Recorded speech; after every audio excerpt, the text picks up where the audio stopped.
नरेंद्र मोदी यांच्या बाबतीमध्ये एक वाक्य, एक शब्द होता की ते असं म्हणाले होते की मैं चौकीदार हूँ. त्याची एक घोषणा गाजली.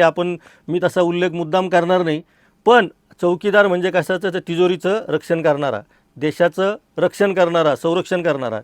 आता अशी परिस्थिती आहे की देशाची तिजोरी ही रिकामी झालेली आहे. त्यामुळे रिकामी तिजोरीला चौकीदाराची गरज आहे का, असा सुद्धा प्रश्न निर्माण व्हायला लागलेला आहे. देशाची अर्थव्यवस्था प्रचंड खालावत चाललेली आहे असं सर्व अभ्यासकांचं मत आहे. या अर्थव्यवस्थेला नवी धुमारी देण्यासाठी वेगवेगळ्या क्षेत्रातील लोकांशी चर्चा करायला पाहिजे, विचारविनिमय करायला पाहिजे, त्यातून संकटातून मार्ग काढायला पाहिजे. आम्ही देशासाठी का होईना पण नरेंद्र मोदींच्या सोबत आहोत असं प्रत्येकजण सांगतो आहे.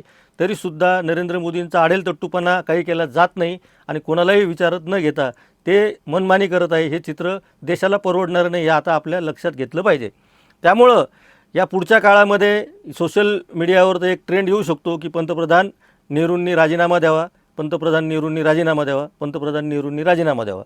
कारण आत्ता नरेंद्र मोदी भारताचे प्रधान सेवक आहेत, चौकीदार आहेत, ते पंतप्रधान आहेत असं मानायला आपण कुणीच तयार होईना. त्यामुळं नेहरूंचा राजीनामा मागणं हाच एकमेव मार्ग आपल्या हातामध्ये आता आत्ताच्या घडीला तरी सध्याच्या सरकारने ठेवला आहे.